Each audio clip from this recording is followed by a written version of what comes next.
My name is Michael Recchiuti, Recchiuti Confections. I'm a chocolatier. You know, I always loved carrot cake. I worked with carrot cake when I was growing up in Philadelphia at a restaurant, and I made tons of it. And I just got to the point where I just figured I would always try people's carrot cakes.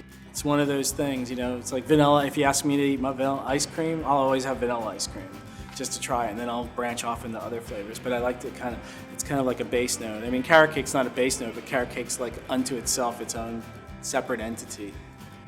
What I'm going to do is use the Dulcey chocolate, the Valrhona Dulcey chocolate, and make a mousse with the Dulcey chocolate and fill it with that. And then I'm going to substitute a cream cheese frosting and use the OPALYS, which will be very similar recipes for both. They'll be mousse-based products, so they'll be really light and fluffy and not too heavy. The interior of the filling of the carrot cakes, a lot of them that I made back east were like a caramelized kind of nutty flavor, and that's where I really was playing with the Dulcey.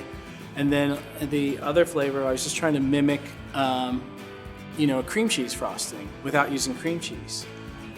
So that's where the OPALYS, you know, happened. I was using that particular chocolate, that white chocolate, because it had more of a milky base to it, and then I added creme fraiche to it to give it this really kind of nice sour kind of tang.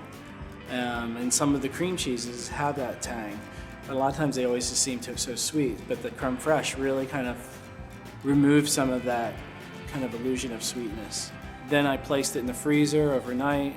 The next day I sprayed it with a combination of the OPALYS and 60% of cocoa butter and 40% of OPALYS to create like a really thin spray that I sprayed the surface of the cake to give it this this beautiful kind of velvety texture.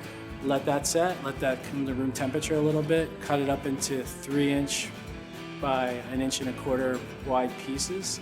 All of the decorations that I used were really just ingredients or parts of the cake kind of explored as a decorative component. So you had the carrot base, which basically was the dried carrot garnish. And if you taste that carrot garnish, it's kind of like carrot leather or carrot, you know, crispy carrot. It's just like concentrated carrot flavor. And then garnished it with this like spaghetti of the 2 different types of chocolates that I've worked with, like little thin sticks of the Dulcey and OPALYS. The only thing that I did do was threw it off a little bit was using a little bit of olive oil, which was like an early harvest olive oil, which had a real sharp kind of spicy, peppery flavor, and then the burnt caramel syrup. So I was looking for this kind of like really deep, toasty kind of drops of flavor to combine with it. So as you eat the cake, you kind of mix it up with the olive oil, the burnt caramel syrup, and then you get into a little bit of the carrot puree on the bottom. The advantages using Valrhona, you know, they really kind of spent a lot of time thinking about, you know, the whole culture of chocolate. They really make sure that people that use their product understand not only how to use their product, but understand how to like actually make stuff. It was really nice to have this opportunity to work on this project, to actually cast some bars and then also make some different types of products like a filling for my carrot cake or a frosting for my carrot cake. So it was pretty cool.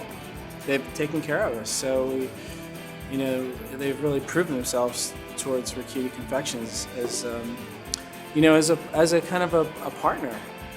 You know, they're a partner in our industry, in our business.